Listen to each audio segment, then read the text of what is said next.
Virtual reality issues, part 3 and 4. Important issues to do with human factors issues for virtual reality. And yeah, let's see how it goes. I may only do 5 or 10 minutes in a headset, and then sort of revert back to a good old desktop Gary over there. But let's see how it goes. Okay, slide 2.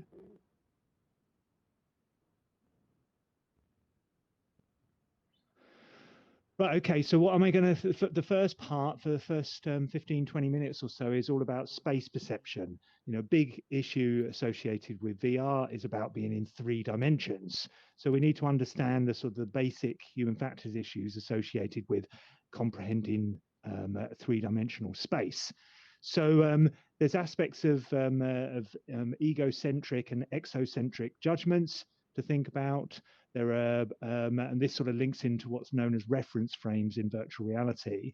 There's also the whole thing of segmentation of space. So thinking about what's near to me, what's what I can actually action, I can engage with, and what's off in the distance, which is also still important for me. And then there's the whole thing of depth perception as well. So actually being able to the psychological things that are associated with perceiving things in depth. Okay.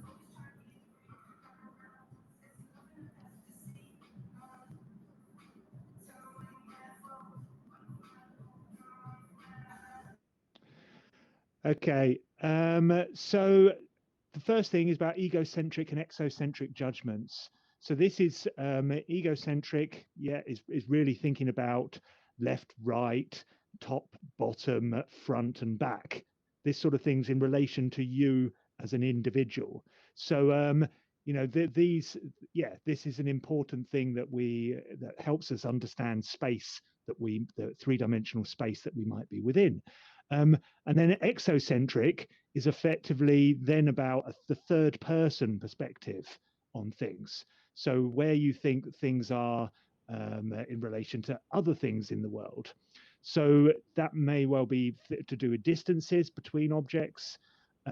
Also, clearly, gravity is an important part of this. So when we think about real world spaces, we think about if we pick them up and we drop them, then they will move. Now, obviously, in virtual reality, you can start to break those laws and in order to provide magic within the world, but that will impact on your sort of perception of it related to real world environments.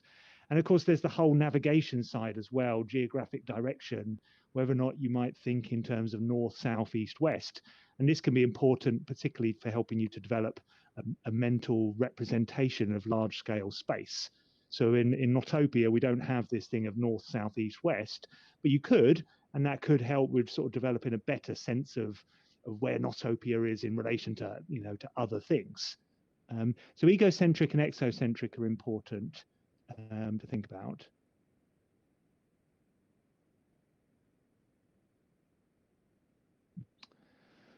And so this sort of ties us in nicely to reference frames.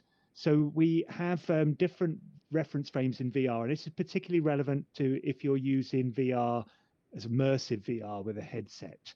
It's a certain amount of this doesn't apply so much when you're thinking of VR on a desktop.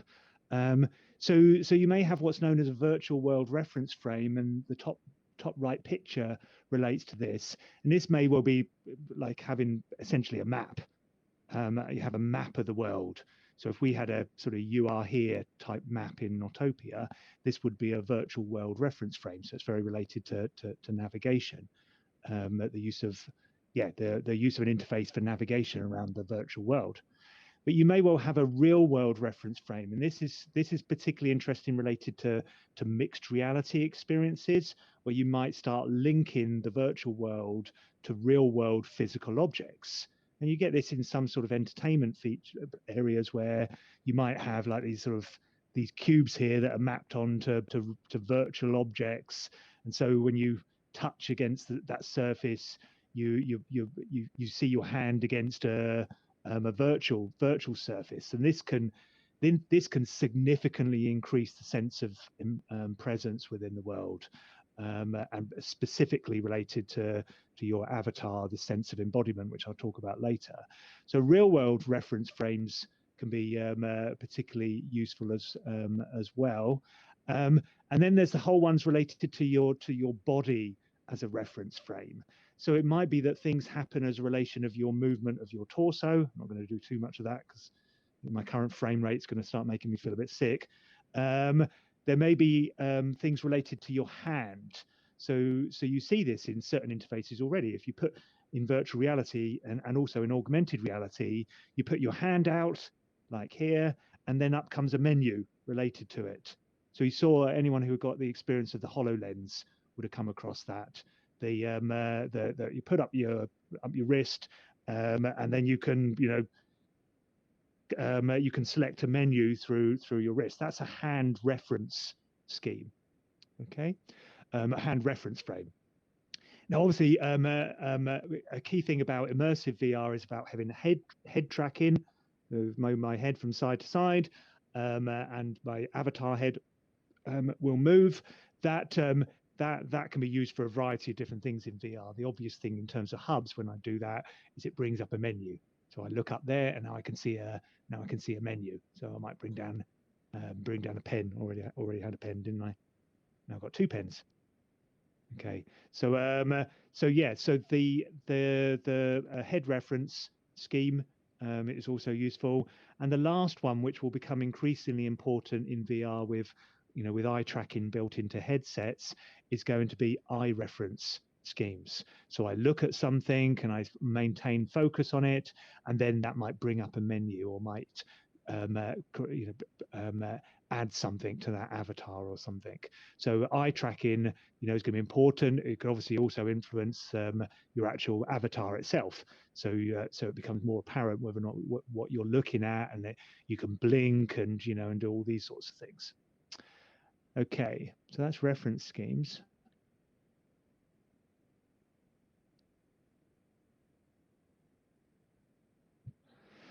So the next thing is about segmentation of virtual reality space. So thinking about what's near and what's far, because that will impact on how you interact with the world. So you have this this whole thing of personal space. So anything that's within around 2 meters of you is going to be seen as personal space. Now it's quite interesting about how that might differ to some extent with the real world, because of different sort of social affordances and stuff like that. But there will be this perception that anything that's close is, within 2 meters or so is sort of my personal space.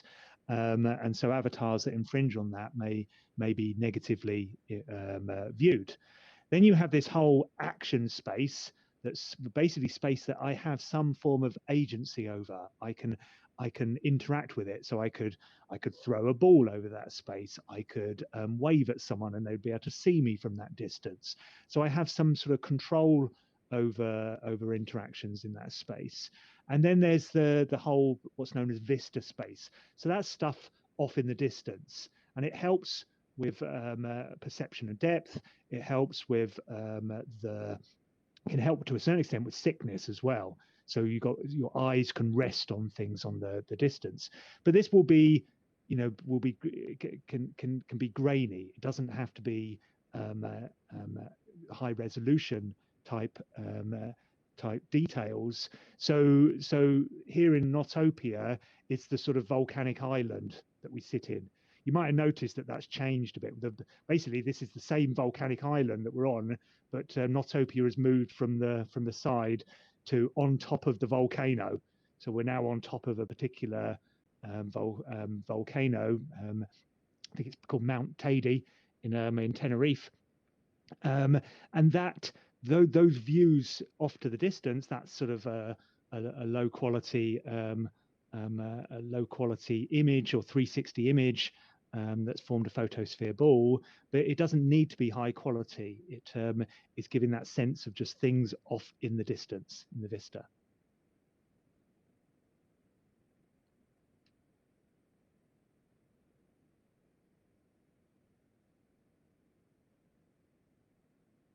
Okay, right, back again. So, so last thing in this little mini lecture is really about depth perception. So this thing about what it means to actually perceive that things are near far. So what's going on sort of psychologically here? Well, there's there are a lot of sort of pictorial depth cues just in the environment itself that designers exploit all the time in order to understand depth. So I'll talk about a range of those in a minute. Then there are some ones that are specifically about motion, being able to perceive that things in the world are actually moving and at different speeds, different velocities. So one of these is about motion parallax. So this is effectively about how we see things that are closer to us when they move across our visual field.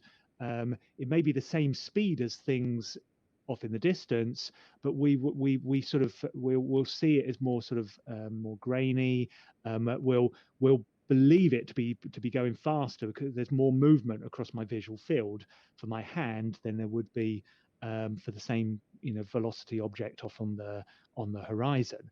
So this sort of motion parallax is an important aspect to depth perception.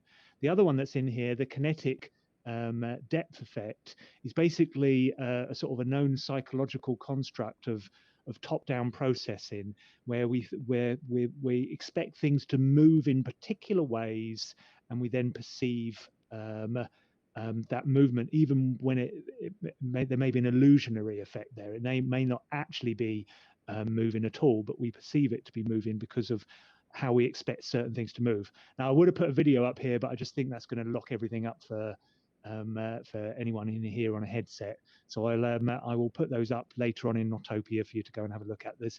I've got some examples of motion parallax and some examples of kinetic depth effect as well. The next one on here is about binocular depth cues. So you can see this in the picture here. What we see in our left eye is different to what we see in our right eye, and we can we can exploit that. I think I've probably frozen. Yeah. Can you still hear me? Yeah, I've frozen at the moment. I'm just waiting for it to hopefully come back again. It's gonna. Yeah, I'm back in the room. It just freezes like for 5-10 seconds or so. So you have binocular depth cues. So what you see in your left eye is different to what you see in your right eye. Now that's what VR headsets do. They present a slightly different information to my left eye, to my left display compared to my right display, and that gives a very powerful depth cues to me. But it's worth bearing in mind that my natural field of view is over 180 degrees.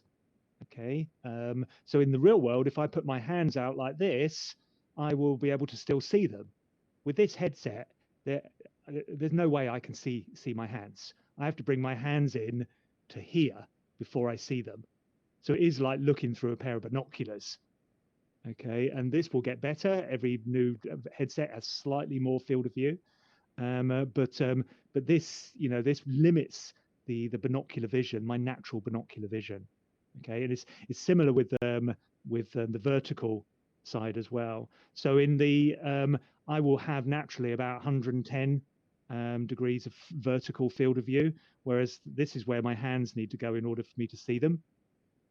Okay, so there's a binocular depth cues, and then the last one is the oculomotor depth cues. So this is really about the characteristics of my physiologically of my eye. So I can there will be vergence.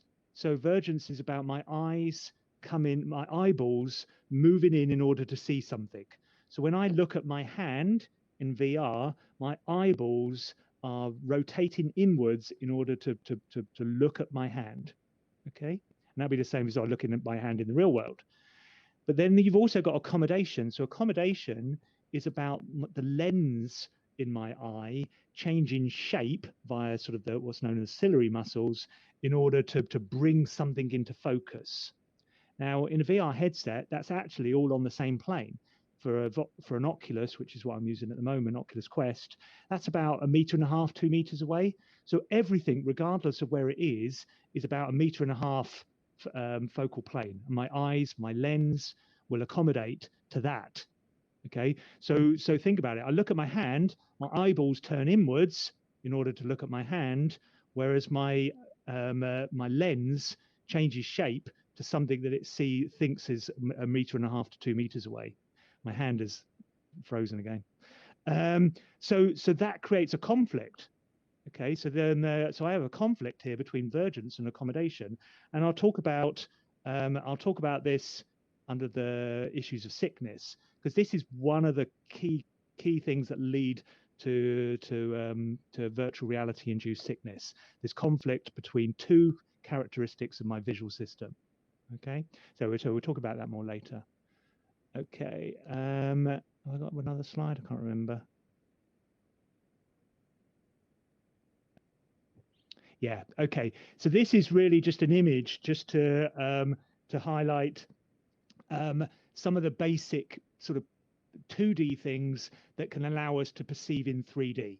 Okay, and there are lots of different ones in here. I'm not going to go through all of them, but you know, just things like relative sizes and heights. About occlusion, you know, we expect if we see one thing in front of another, we assume that it's in front of it from a depth perception. We have like this aerial perspective of things being grainy on the horizon I talked about before. We have textual gradients, you know, etc. So all these things will help us to perceive something that's 2D to actually be in 3D. Okay, and yeah, I've got some other videos that I could have shown at this point that sort of highlight that thing. There's a you may or may not have heard of the comedy series from the 1990s called Father Ted. There's a great little scene there about this perception of cows being near or far. Sort of little cows versus sort of cows out in a field. But anyway, I'll show you the video clip sort of later. I've put it in here. It will just all crash to a halt, and that'll be the end of that. So so I think that's the end of the first like mini lecture. Has anyone got any questions? So Finn and Oliver can put their hands up if they've got a question. Just go, I've got a question. But the others, you can use the yeah, it's under React, isn't it? You can put the hand thing up there.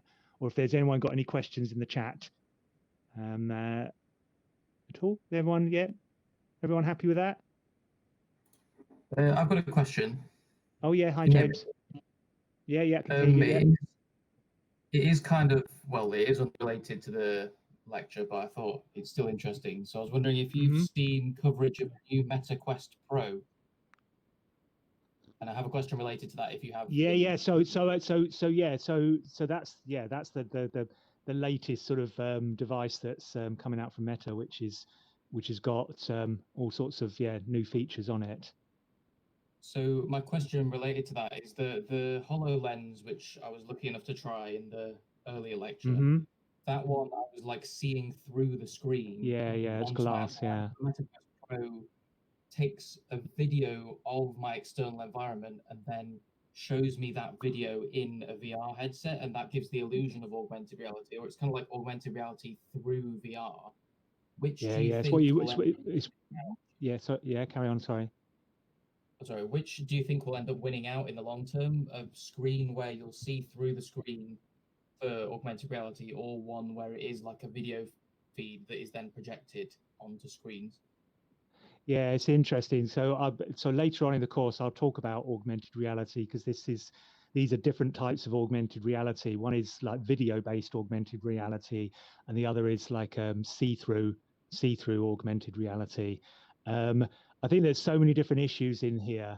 The top-end headsets that come from Vario have this sort of pass-through video-based augmented reality, and it's and the cameras they use there are like human eye resolution.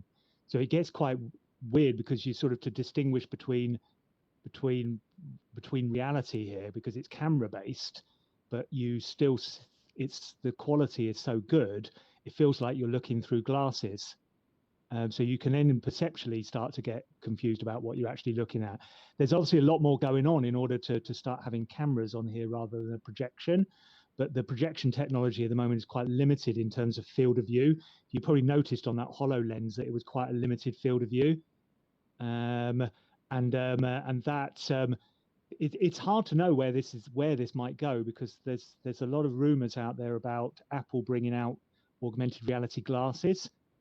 And then it's if you can get the technology into sort of fashionable glasses, then this is going to make a lot more sense than having, you know, all these cameras and having to enclose your eyes completely within sort of goggle type glasses.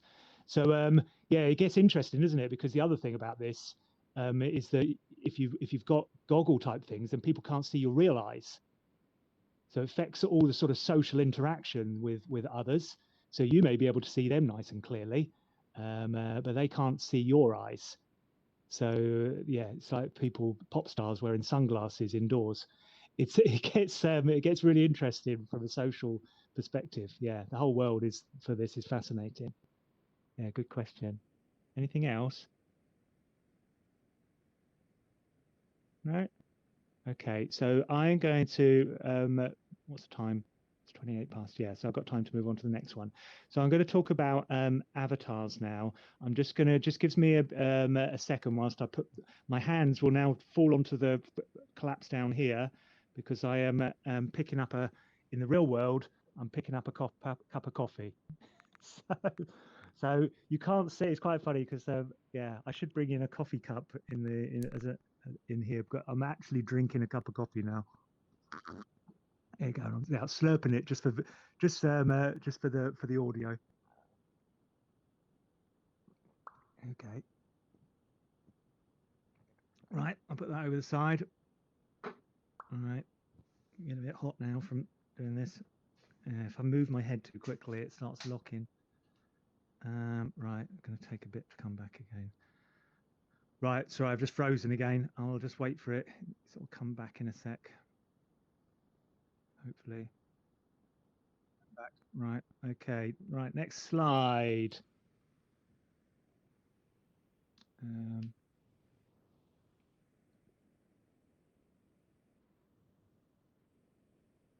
Okay, brilliant. If you wonder why I suddenly disappeared, just my hands just sort of disappear for a little bit every time I move slides, it's because there's a bit of there's a bug in the Hub's software for VR users with these things, where, in fact, yeah, thinking about it, Finn and Oliver might have come across this about, you may not have seen the slides move on. Is that right? I'm sure Finn might, it looks like he's locked up, I'm not sure. But anyway, on the first slide. Yeah, no. So what you need to do, Ollie, is to hit the left inset button to leave, and then return, and then it will update itself, which is exactly what I've been doing every time I've been moving slide on. Sorry, I should have mentioned about that before. First time we've had people with headsets coming into the world. Okay, so this is all about avatars. So avatars is an important human factors issue. So when you come to do your coursework and you're going to be thinking about human factors issues for your poster, for your world, think about the sorts of avatars that may be appropriate in your virtual world. We'll have a seminar sort of related to this in a minute as well. But the whole thing of avatars and the contextual issues that influence their choice and their design is really important. So I want to talk about what avatars actually are in virtual environments, how people perceive an avatar, what influences the contextual issues that influence their choice and design of an avatar, what you can manipulate, and I'm going to talk about this concept of embodiment which is basically an aspect of personal presence, but specifically associated with you being an avatar in a virtual world. Okay, so yeah, and obviously, you know, yeah, I've said so. You know, avatars are important. Most of the research related to avatars that's out there is in the games field. it's a really sort of new thing. This thinking about avatars in offices, and avatars in schools, and in universities and things like that.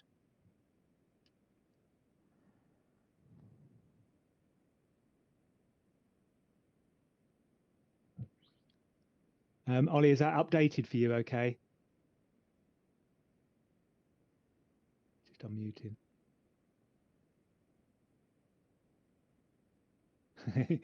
Still, yeah. You can nod your head. I left and rejoined, and it's still on the first slide for me.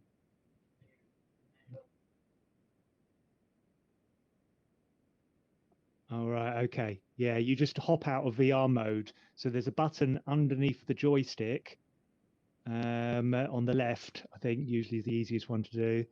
If you just flip onto that and then join VR. Yeah, I've just done that. It's still not working. Okay. I'm not sort of okay. Okay. Well, you can find the slides at a later date. Sorry about that. I've got. I've got them on my if you got computer. them, It's fine. Okay, that's good. So I can quickly take the headset off. And you can... Yeah. You're moving between different displays. So first thing about what do we mean by an avatar in VR? This is quite a useful definition up the top here. Essentially, avatars are digital, but they can be static. So just an image on its own can it would count as an avatar. But obviously here, thinking about it, particularly in virtual reality, it's this sort of animated thing. So, me being able to move my hands, move my head around, etc. They embody, so embodiment is a key aspect of avatars. They embody the actions, the communication, so a way of, interacting with the world of human users. So we don't tend to think of avatars in terms of AI bots. We tend to think of them in terms of, keep getting presentation appearing in the middle there and then disappearing. Not sure what's happening there. Anyway, so there is a human behind an avatar. Okay, that's an important part. It's not a robot. It's not a computer behind there. It's an avatar. And then this is within digital environments. So they're digital figures within digital environments. Now there are various things that are important qualities of avatars. That make them really interesting to think about. There's a fact that you can, you build them yourself. Okay, so it's not, you're not restricted by the body that you were, that your parents gave you. You can completely customize them yourself. So you have that total freedom there. They represent aspects of you to other people. So they are your, they form your digital identity within the virtual environment, but they still represent some tangible embodiment of your personal identity. And so, what you think about yourself and your values, your ideals, all these sorts of things will be reflected to some extent. Oh, not sure what that is. Within your choice and design of avatar. And the last thing is that they can be very fluid. So if you want to change yourself in the real world, you can do that to an extent through a new hairstyle, through makeup, through different clothing, different accessories, but that will take time. Okay, and some things will take a lot more time, like sort of your body shape and things like that. But in the virtual environment, they can be extremely fluid and very contextually driven. And this is what I hope to sort of get over from this lecture about the whole sort of power of avatars.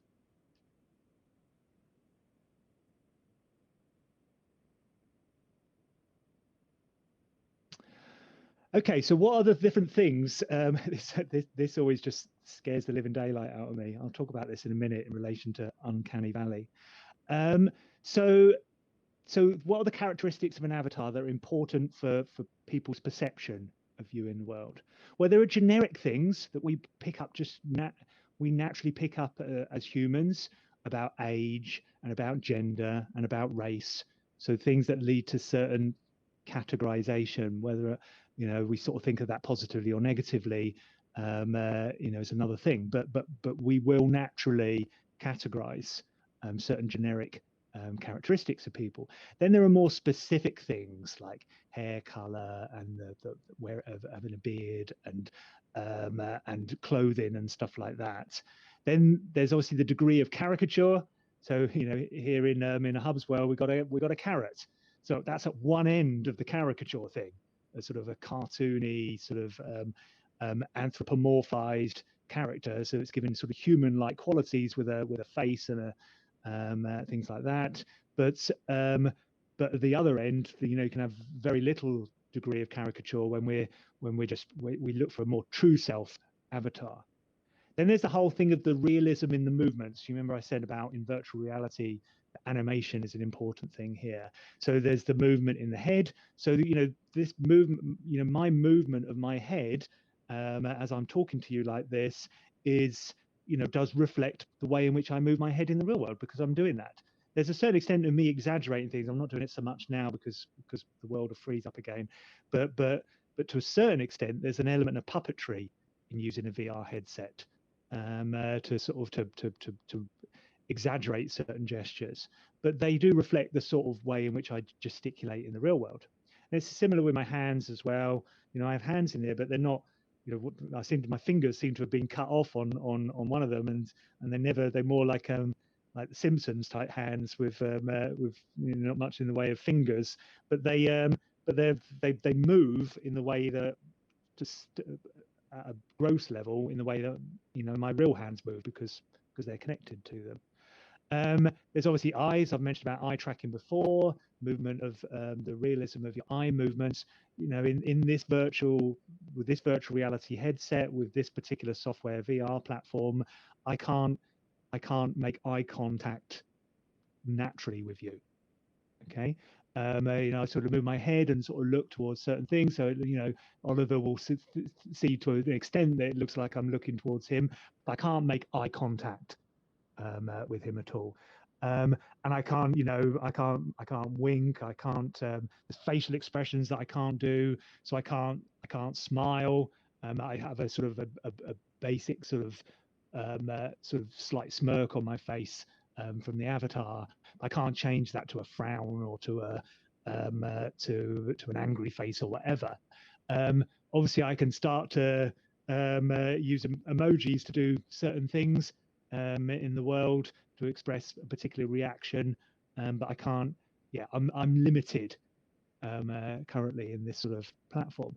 And the last one here is about the body. Most obvious thing for me here at the moment is I have no legs, I have no arms, I have hands, I have no arms. So there's no body tracking associated with my hardware setup in here, and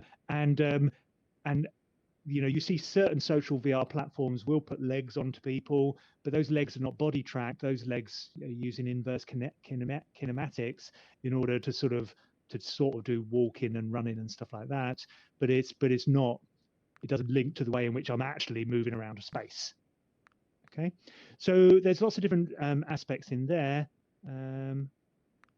Yeah. Okay.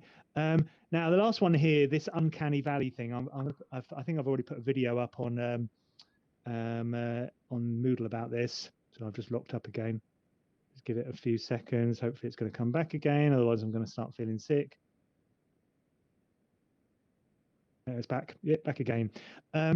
As you get your avatar further and further away. So someone said the PowerPoint screen has not changed. Is it changed for you, Adil?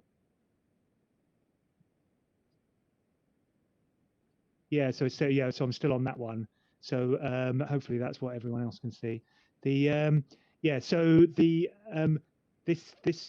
I put a video up on Moodle. There's this whole thing of uncanny valley. As you get closer to a true self avatar, but it's not quite right, and there's many ways in which it could be not quite right, then it starts becoming quite disturbing. There's a whole sort of science behind why that might be, in terms of this sense of reminding us of corpses and things like that. It's quite freaky. But but you can see that in some of the platforms already that are basing it on a photo and then warping it onto a 3D model of a head, which is exactly what this one did, of me.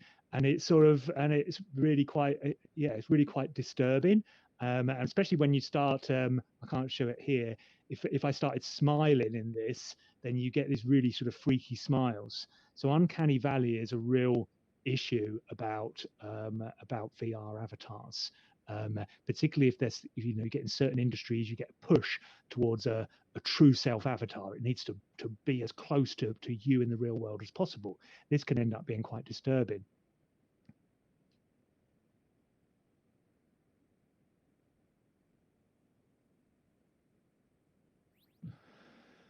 Okay, so I don't know why. Dill, can you see one that keeps appearing in the middle here? I don't know why that's happening. Yeah, I'm not quite sure about that. It was happening last week as well. Anyway, hopefully this is on. What you should be seeing here is the slide with context of use up the top here. So this is all about motivations for the choice or design of an avatar. So when you did that exercise at the beginning, where you thought about, what sort of avatar that you would be appropriate in an education context, you were getting into all these issues of context of use. So there'd be certain things to do with you, your personality, etc. There'll be issues to do with what you believed you would be using this avatar for, and what sort of social, organizational, etc. environment that you would be within.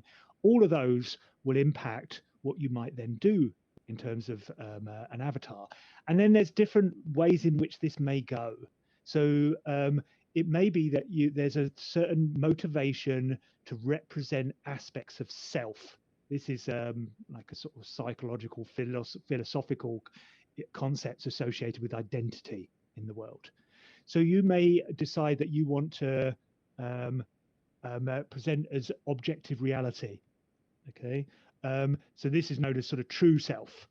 So you push for as many characteristics as you can within the avatar creation software to relate to what you look like in the real world, or how you believe you look like in the real world. So yeah, it's predominantly objective, but it's obviously going to be perceived by what you think. So things that are based on a photo or a full body scan in the future would be looking for true self avatars. It may be what you believe you ought to do. So the avatar that you might use in a job interview, maybe a different take on this in terms of how you represent self here.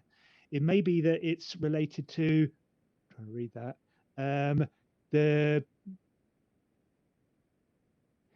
so this is a very common thing. Is basically an idealized version of you. So it's things that you exaggerate, or you sort of bring in order to relate to an ideal self. And quite a few studies have shown that there's a natural tendency for people to create avatars that are more ideal self. So so for instance, in any of the avatars that I've ever created in virtual reality have never shown my my bald spot. My 50-year-old man's bald spots. That's so in that respect, the way in which my hair is done in virtual reality is an ideal self. Okay, I don't have loss of hair in the virtual world. Okay, and the last one is about things that you believe in, things that relate to your values. So I'm a big 1980s 1990s video game fan. So a lot of my avatars, like this one, have a Space Invader t-shirt on, there's been a few different ones. I've got other ones with Pac-Man and stuff like that. So these relate to my values. So others of you may well have done that in terms of your choice of t-shirts in the world, or sort of accessories and stuff like that. Now that's one side of it. But the other side of the coin here, in terms of how context of use might impact you, is a deliberate desire not to represent yourself, to sort of move away from that. And you might do that just by randomly picking ones from a list that are in there. But you may do it through deliberately concealing aspects of your identity. So you take certain things you don't, that you don't like, and you deliberately don't have those as part of your avatar, or you sort of go for other things. So this sort of concealing may be relevant in certain aspects. Then there's a whole research area about what's known as identity tourism. So being able to actually take a basically to use virtual reality to try out what it might be like to have a different type of body. So to take a different gender, to take a different race, and this can be seen in a very positive way in terms of of exploring identities and empathizing with people with different different perspectives. But it could also take a potentially negative perspective here, particularly if you start reinforcing stereotypes. So I've taken on a particular type of person, and I'm going to sort of work with my stereotypical view of how those sorts of people behave in the world. And the last one, this is something I've added. Bring that through. This one I've added, and it won't be in the slide pack, so it's worth noting this one down. But it's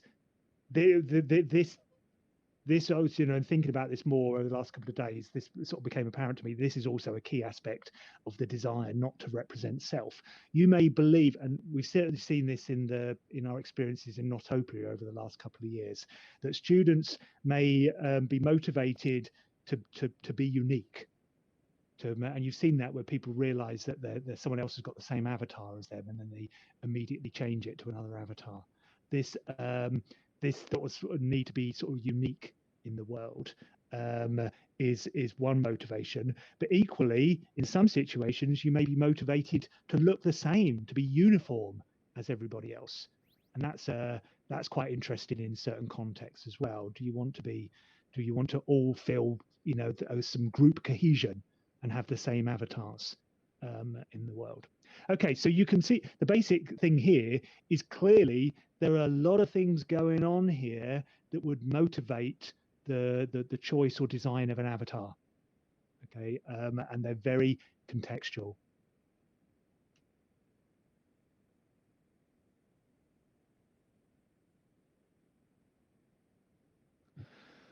Oh, no, I don't think that moved on. Is it still the same one?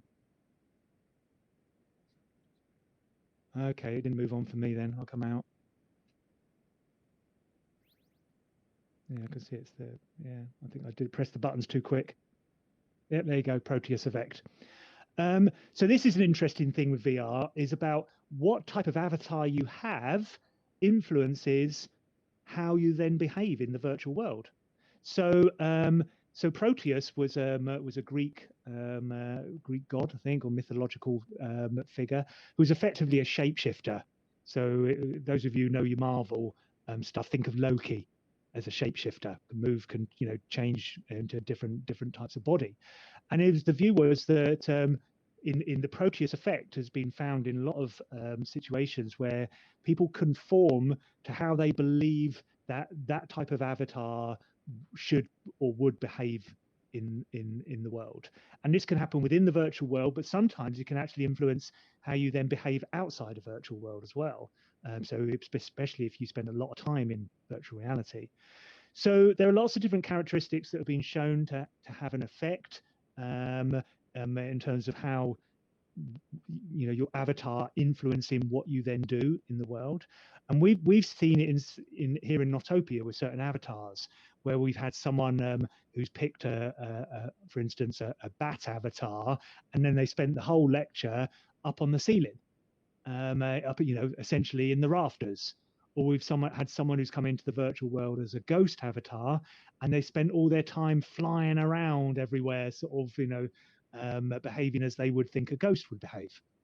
Okay, so you can see that sort of thing happening in the literature. It's tended to talked about more in terms of things that are affected with the appearance of the avatar for its attractiveness, so its conformance to stereotypes about beauty, and how that influences things like confidence in the virtual world.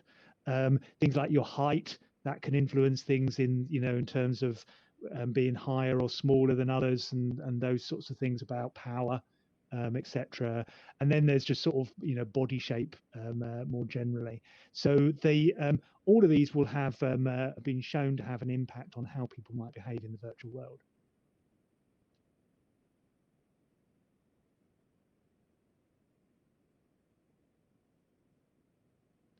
Okay, so this one's identity tourism. So this is really interesting one. It's been particularly found related to sort of younger people's view of experiences with social VR platforms. So think of the platforms like VR Chat and Rec Room and these sorts of virtual worlds, where people deliberately choose characteristics that do not relate to their own personal identity. So they take on a different age, a different gender, different body size, race, etc. And yeah, I've mentioned before, it can create empathy. We're going to get into this in an exercise, not this week, but next week, in terms of taking on a wheelchair avatar and how that impact on empathy for wheelchair users in the world. So yeah, we'll get into that next week. But empathy is a really interesting thing in here. But as I've said before, this can reinforce negative stereotypical behaviours about what you think, how you think men behave, or how you think women behave, or particular from people from particular cultural groups. So this has, there are positives and negatives to this.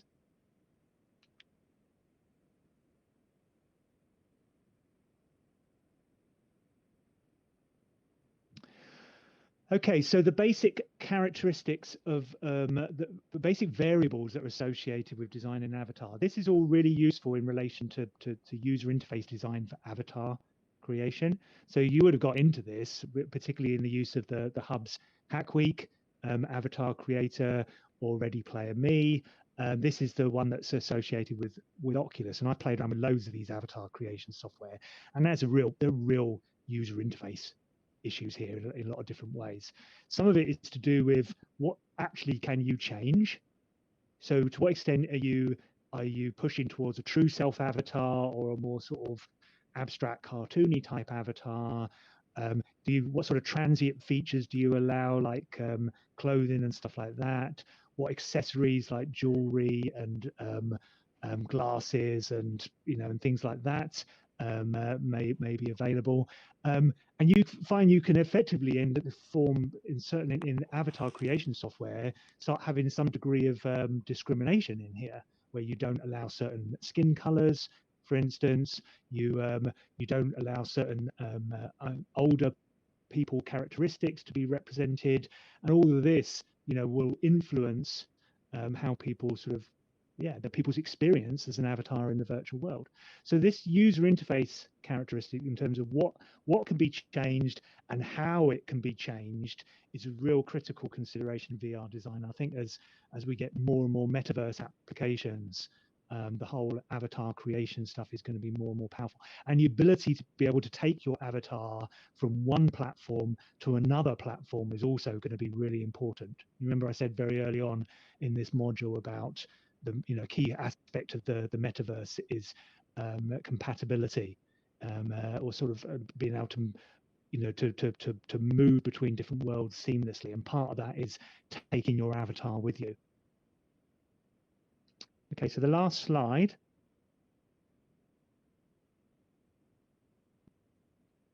is basically all about this concept of embodiment. As I said, this is really a part of personal presence within the virtual world, but really it's about how your real body and your virtual body become synchronized. Okay, how much do I think of my avatar here? How do I think about it related to my real body that I move around? And when you're on the desktop, there's clearly a distance there because you have a screen in the way between your real body and your avatar in the world. Whereas when you've got a headset, these start to come together more, and the better the quality of the headset as it moves forward, and with more sensors, all of this sort of thing will create more and more embodiment. So so embodied avatars are effectively in this sort of definition here, essentially co-located with the user's body seen from a first person perspective. So remember I talked about egocentric perception, important for virtual reality, within an immersive virtual environment. So being embodied has all sorts of advantages for you. Lots of different studies have shown all sorts of different advantages. It makes it easier to communicate. So think about when I was desktop, Gary, last week, I was more limited in my ability to express myself. You know, the gestures through my hands and through my head movements were were very limited. So there's certainly much more ability to communicate and collaborate. It makes tasks easier for you. You're much less impacted by the user interface. The user interface to a greater extent is me, effectively, in my natural movement in the world. It can certainly, when you start getting mixed reality stuff, haptic performance with embodied avatars becomes really good. If I had a table here in the virtual world and that table was linked into my real table, and I could tap down like this on with my hand and feel the table, and they're linked to each other, that has a huge impact on embodiment. And the last one is about self-recognition, just being able to look down at myself and feel like this looks like me, and I can sort of relate. It sort of takes on my real body. Now, there's certain basic factors here. This Eubanks et al. Paper quite recently has brought this into a sort of a simple questionnaire that you can use in studies for measuring embodiment, and it brings it down to 3 factors. There's about self-location, so believing that your body is in the same place as the virtual body. There's about feeling that this body is actually mine and not somebody else's. And then the last one is about agency, is about feeling that I actually have control of this body and that my body can influence the world as well. Okay, so if I pick up a ball and I throw it in the virtual world, I'll bring down get one of these. If I grab that, so I've picked it up and I feel like I can sort of throw it. Okay, so I moved my arm in that way. I had control over that particular object. I didn't feel any weight on it, so I was limited there. So I didn't feel like it had any sort of, any sort of proprioception there on my sort of my muscles, my tendons, etc. But I had some sense that there was a hand and arm movement that took that off, and then it sort of flew off in a particular direction. So agency is an important thing. The reason I put these particular, I'm trying to remember now why I put these avatars up. I think these are different avatars of mine that I've had in different ways. A sort of true self avatar, an avatar I decided to give myself grey hair to make myself look a bit more like a professor, even though I don't actually have grey hair in the real world. And then there's sort of the avatar that I'm sort of using more now. These have different, with a different sort of, with the headsets versus a desktop, have different implications for embodiment. Okay, I'm going to stop there. Oh, it's 10 o'clock. So this is, I've got no clock in here. I sort of lose track of time. Has anyone got any questions before we have a quick break? I have a question. Where's that coming from? I'm just here. I don't know how to. Oh yeah, no, it's Haruna. Yeah, I can see you now. Oh, yeah, yeah. so you highlighted up there. Hi there. So I'm just want to know how our avatar visual affect to the players, because I cannot see myself right now. It's first person view, so I don't even remember how do I look like right now. So how does it affect? Yeah.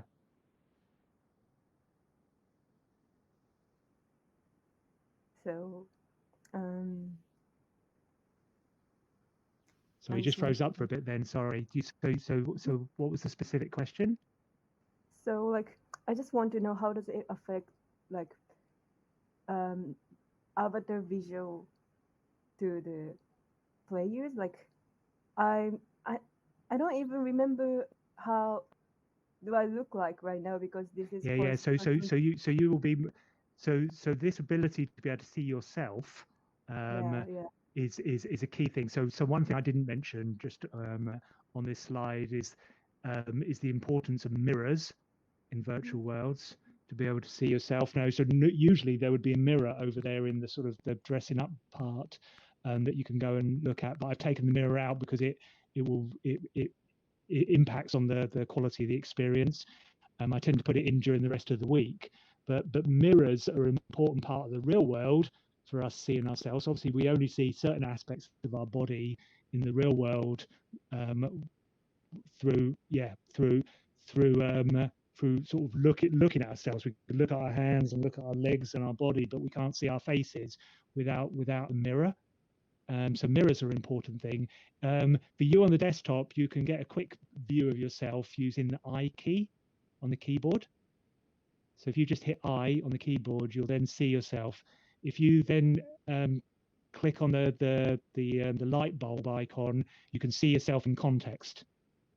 So there are different things you can use in the user interface on the desktop to give that sense of you know, a third person perspective on you. But you're right, you are more limited in this sense of understanding sort of self. Cool. Right, I'm conscious that I need to sort of, I'm going to come out now.